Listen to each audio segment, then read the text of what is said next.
કાશ્મીરના પહેલગામમાં થયેલા આતંકી હુમલામાં મૃત્યુ પામેલા નિર્દોષ ભારતીયોને ન્યાય મળે, નિષ્પક્ષ તપાસ કરી દોષિતોને કડકમાં કડક અને જલ્દીથી સજા થાય, દેશની અંદર અને બહારના દુશ્મનોનો ખાત્મો કરવામાં આવે અને પીડિતોને જલ્દીથી સહાય આપવામાં આવે એવી માંગ કરી છે અને શ્રદ્ધાંજલિ પાઠવ્યા બાદ દુઆઓ ગુજારવામાં આવી છે। યોજાયેલા કાર્યક્રમમાં વકીલ આરીફભાઈ મકરાણી, હાજી ઇબ્રાહીમભાઈ મહુડાવાડા, હાજી લાલાભાઈ ફેસલી, મકબલભાઈ મુલ્લા, યુસુફભાઈ ફાતિયા, યુસુફભાઈ દીવાન, વકીલ જાવેદભાઈ પઠાણ, ઇબ્રાહીમભાઈ ખત્રી, ઇલિયાસભાઈ અત્તરવાલા, નગરપાલિકા દંડક દાનિયાલ મહેંદી વગેરે મુસ્લિમ અગ્રણીઓ, આગેવાનો, સમાજના નાગરિકો હાજર રહી પાકિસ્તાનના આતંકી કૃત્યને વખોડ્યું હતું। અહેવાલમાં ન્યૂઝ લાલભાઈ ભટિયારા, ડભોઈ, વડોદરા।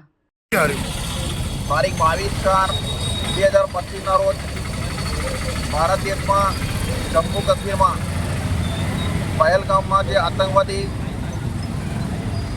પ્રવૃત્તિ કરવામાં આવેલી તે પ્રવૃત્તિને, તે કૃત્યને ડભોઈ મુસ્લિમ સમાજ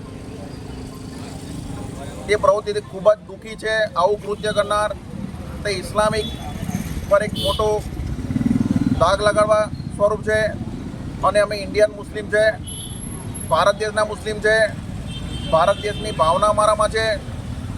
આવી આતંકવાદી પ્રવૃત્તિ કોઈ ભારતનો નાગરિક ન કરી શકે અને ભારતના મુસ્લિમોનું નામ બગાડવાનું કૃત્ય જે પાકિસ્તાનના આતંકવાદીઓ કરેલું છે તેની સખત નિંદા કરીએ છીએ અને તેને અમે વખોડી નાખીએ છીએ। અમે ભારતના મુસ્લિમો છે અને તમામ હિન્દુ અમારા ભાઈઓ છે, તે તમામ હિન્દુ ભાઈઓએ જે જીવ ગુમાવ્યા છે તેને અમે શ્રદ્ધાંજલિ આપીએ છીએ। અમને ખૂબ જ દુઃખ છે અને ભારતમાં રહીશું, ભારતમાં તમારી સાથે છે અમે અને પાકિસ્તાને વળતો જવાબ આપવા માટે અમારી તૈયારી છે।